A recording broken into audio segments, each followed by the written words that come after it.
Okay, the subject matter today is a little less light than normal. Don't know how we managed to make depression not such a heavy topic most of the time.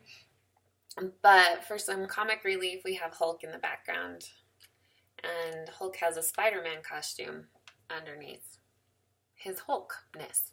So that will help keep things light. What I wanted to talk about today is what I mean when I say I am struggling.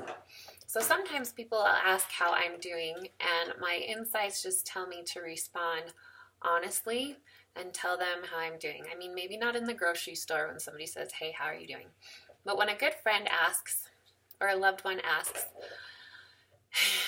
sometimes, so far, the best thing I've been able to do is say, yeah, I'm kind of struggling. I'm kind of hanging in there right now.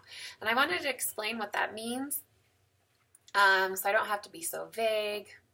And I hate sounding vague.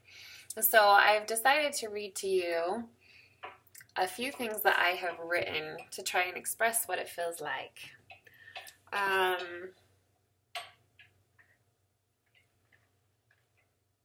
Okay, this is a letter I wrote to my pen pal, Yuxing.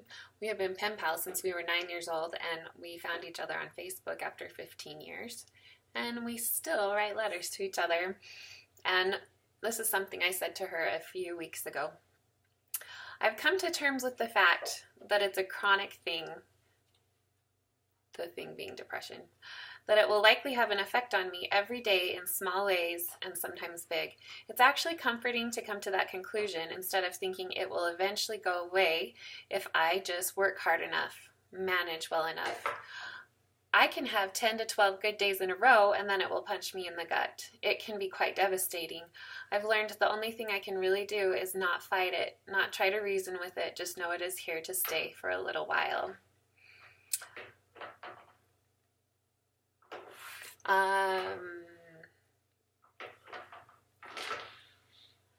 This was a few months ago when I was trying to make sense of it while I was feeling depressed. I was trying to write down what it feels like. You kind of think when you get out of it, it wasn't that bad. So I was trying to take notes while I was in the depths of despair. I was writing to myself, it doesn't last forever. It goes away. I will get out. I can't really will myself out. It is terrifying. It is hell.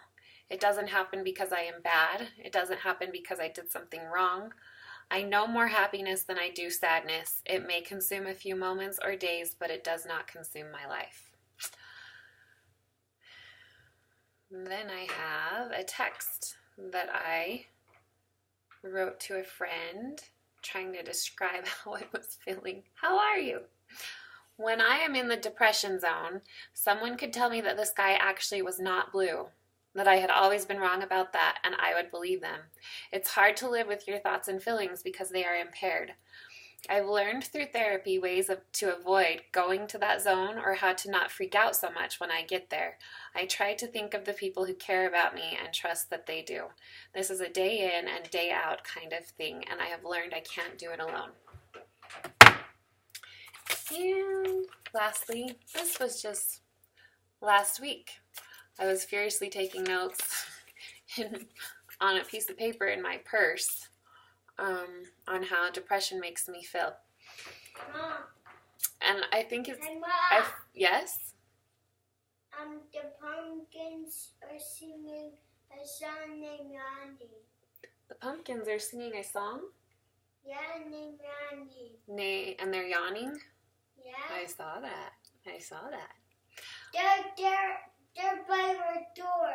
They're by the door. I saw that video. Yeah.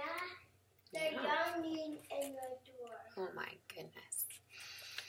Okay, and the reason why I feel like I have to write down, you feel like you crash and are in this awful place, and then you get out and you feel good again, and you think, oh, I probably won't go there again. I'm feeling good now. I don't think I'll go there again.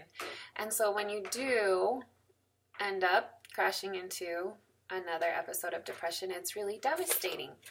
And you feel like you've grown so much more and that you've learned so much more and that you're so much more mature at this stage. You shouldn't be at this place again because that place feels like square one.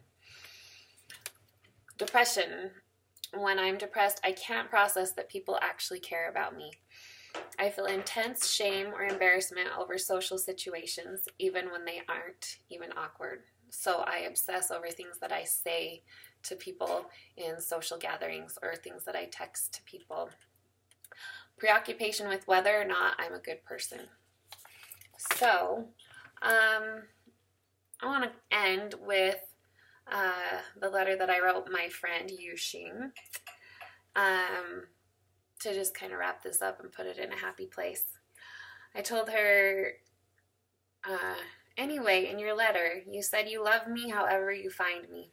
I was really grateful to read that. I feel worthless and despicable when I am depressed, and I have to play a kind of mind game to combat that. Your kind words helped. Thank you. So, if I could offer any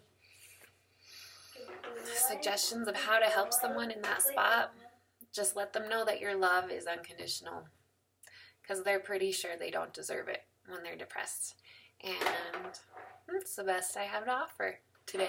Thank you.